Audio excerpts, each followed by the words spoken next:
করছিলাম, কারণ আমরা মনে করি যে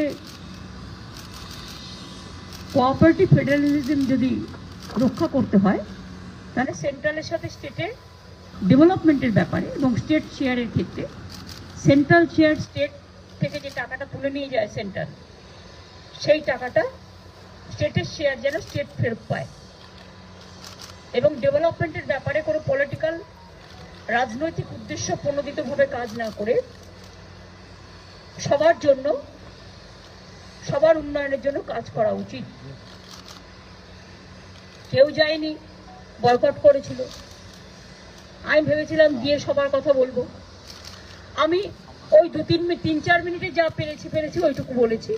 বাংলার বঞ্চনা এবং সারা দেশের অল অপোজিশন স্টেটে যেভাবে বাজেটে বঞ্চনা করা হয়েছে এবং অল বিজেপি রুল স্টেটকে যেভাবে কনসিডার করা হয়েছে এবং যারা ওদের অ্যালিজ, আমাদের আপত্তি নেই যদি কাউকে বেশি টাকা দেয়, কিন্তু তুমি কাউকে দেবো বলে কেউ খাবে আর কেউ খাবে না, সেটা তো হতে পারে না।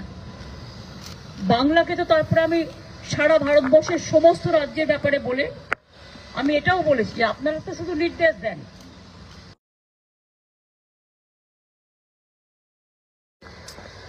অথবা কোভিড কে সামলালো? রাজ্য। আপনারা নির্দেশ দিয়ে খালাস, আর ফিল্ডের কাজটা করতে হয় রাজ্যকে। আজকে যেখানেই যেই ঘটনা ঘটুক না কেন, যে কোনো সাবজেক্টে সবটাই সামলাতে হয় রাজ্যকে। তো রাজ্যগুলোকে যদি আপনারা পঙ্গু করে দেন তাহলে কেন্দ্রটাও তো পঙ্গু আগামী দিন হয়ে যাবে। এই সিরিয়াসনেসটা বোঝা উচিত বলে আমি বাংলার বঞ্চনার কথা বলেছি, যে আমাদের 1,71,000 কোটি টাকা পেন্ডিং আছে এবং এই বছর এই টাকাটা আরো বাড়বে। এবছরটা ক্যালকুলেশন করা হয়নি। ফুড সাবসিডি বন্ধ, 100 দিনের কাজের টাকা বন্ধ, কাজও বন্ধ, গ্রামীণ আবাস যোজনার কাজ বন্ধ, রোডের কাজ বন্ধ। আপনারা তো দেখলেন ইলেকশনের সময় যেভাবে পাবলিসিটি করেছে, 3 কোটি বাড়ি করে দেবো, 4 কোটি বাড়ি করে দেবো, আমি এত করেছি, সব মিথ্যে কথা।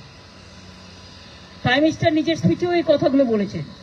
উনি নাকি 4 কোটি লোককে বাড়ি করে দিয়েছেন। আসলে ওনারা স্বাধীনতার সময় থেকে ধরছে, তখন যে ওনারা ছিলেন না, অন্য দল ছিল, সেটা ভুলে গেছে।